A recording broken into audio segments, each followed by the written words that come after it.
And, that was some things I was telling myself, getting organized and things like that. Because now we're going to put, instead of house, we're going to say no to a dirty mind. All that negativity, drama, unnecessary BS that nobody has time for. Because if you're busy getting your life together, then you're too busy to have that in your life. And so it's certain things that you don't need to be thinking about. Think about what you're thinking about. So if your mind tells you, your mind tells who you are and what you represent. So however your thinking is, that's what you represent.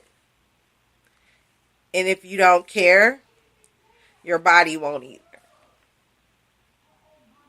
Because the mind tells the body what to do.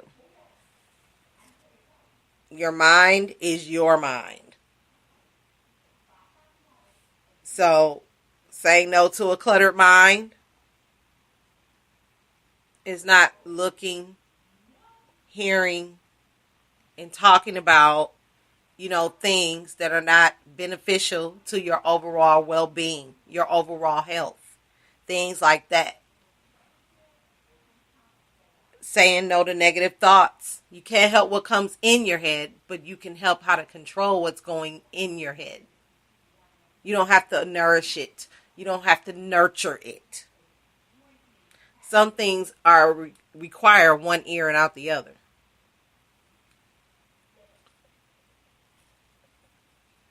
Because confusion only stagnates your growth. Because you're frustrated because you're trying to learn something and you're not getting it. And everybody around you is getting it and you're not. And then you're frustrated. And then your attitude's not right. You get to thinking all kind of things you're not supposed to be thinking about. You might lash out. You might get angry. You might get in trouble because you're not thinking clearly. All that matters. Say no to things you can't control. If you can control it, deal with it. If you can't, don't. Pause. There's 5 steps to peace. And I might do a show on that. I think that's a good idea. I think I'm going to need to write that down. 5 steps to peace. Because I did really, really thoroughly study that book, Dealing with Difficult People by Chris Brady, which is so freaking awesome.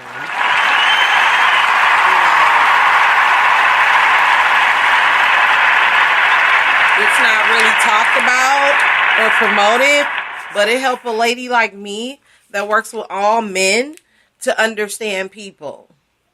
And I understand women as well because they come and go.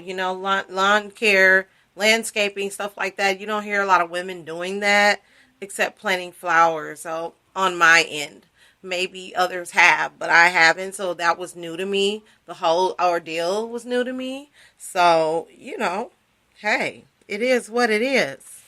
5 steps to peace.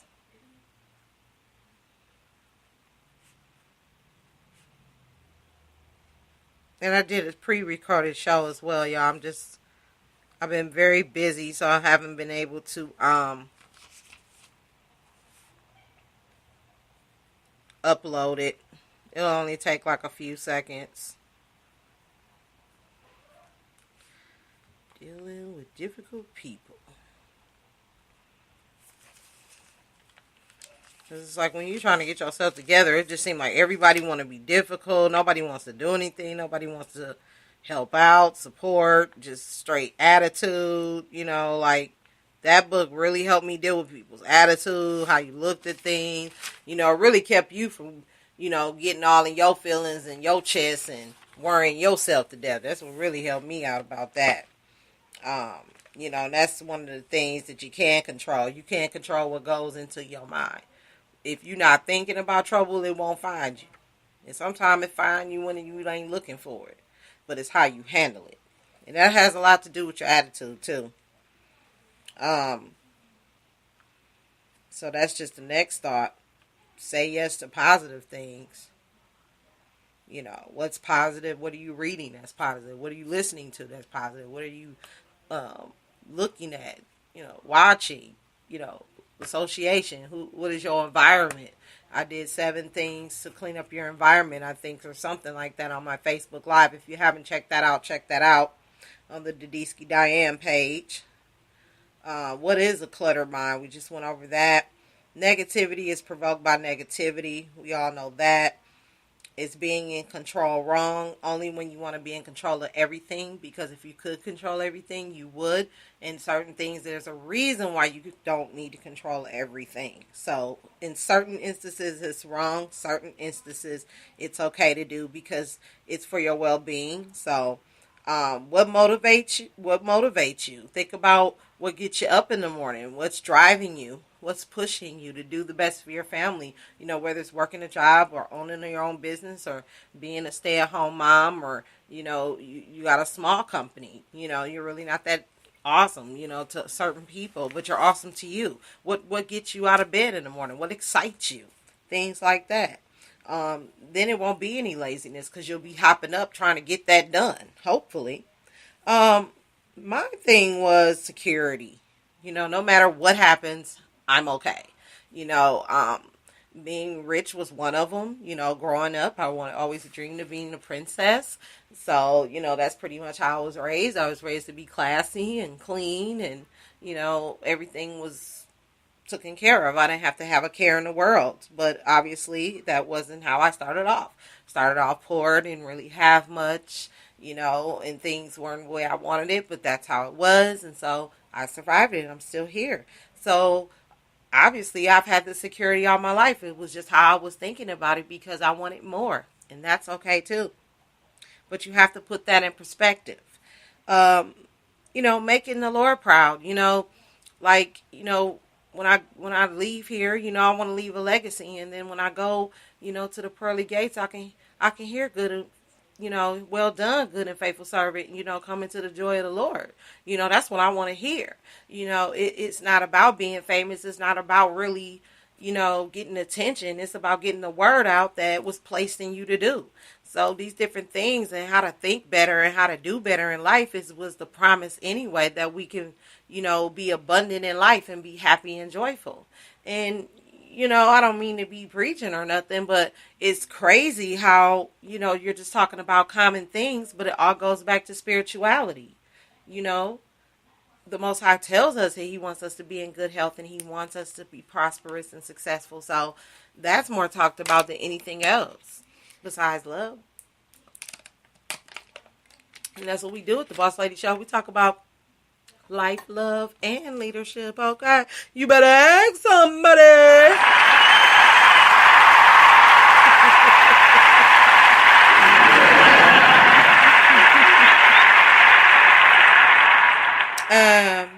New days, really applying what I'm saying, and really getting creative, and really putting what I've been learning to use, and seeing, a difference in myself. I can't make a difference with somebody else if I'm still the same, got the same habits and same conversation, you know what I'm saying? But it's also different for people that's used to seeing me a certain kind of way.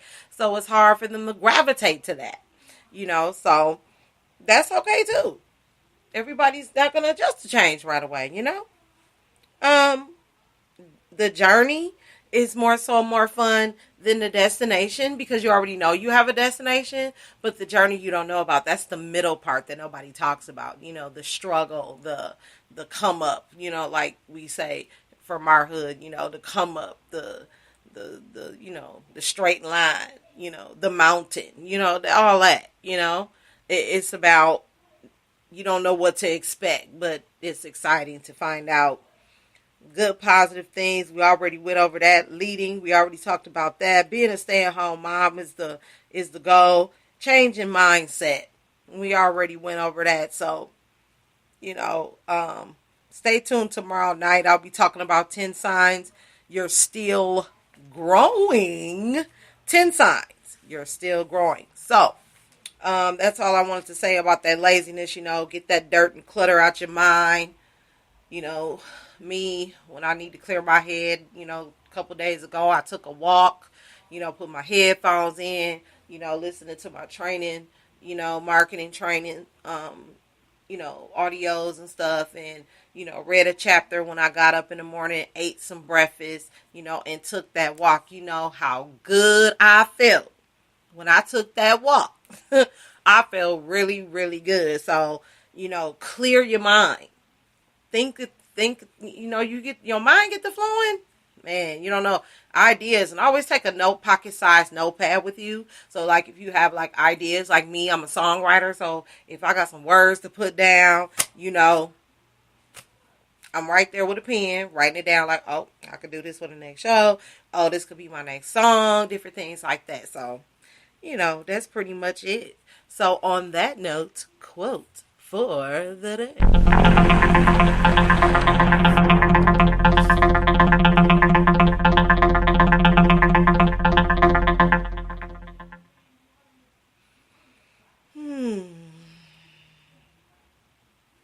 Since it's Saturday night, I might as well go ahead and spin off with Orrin Woodward on a Life and Leadership Inc. magazine. Top 20 Leaders shares his personal, professional, and financial secrets.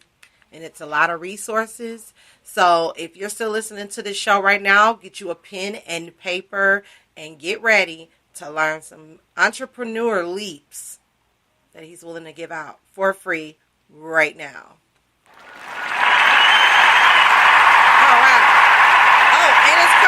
October 27th, 2017.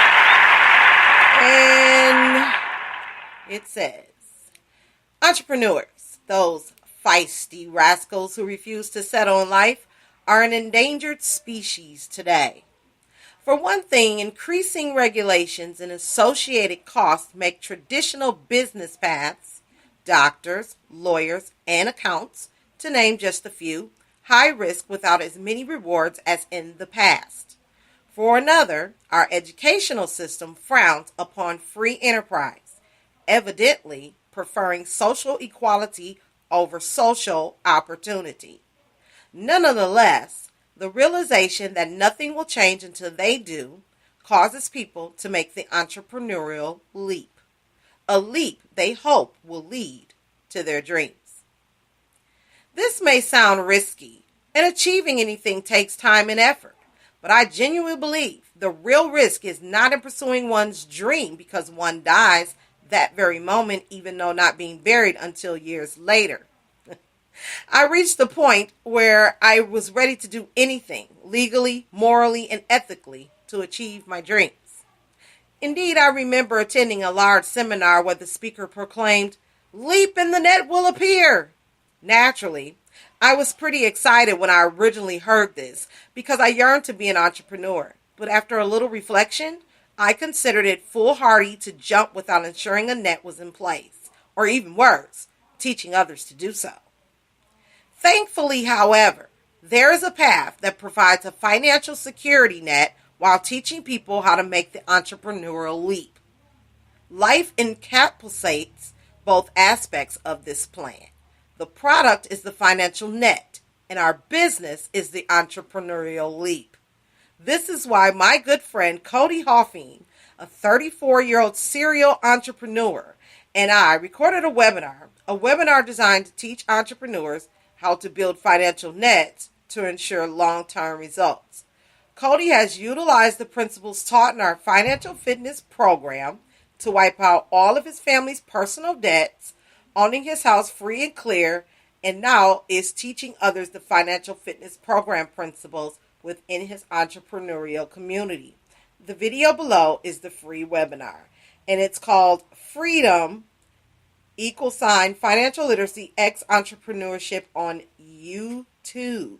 So that's Freedom Financial Literacy X Entrepreneurship by the Financial Fitness Program. I share the webinar free of charge to educate entrepreneurs on how to live financially free, namely marrying the financial literacy net to their entrepreneurial endeavors. I know.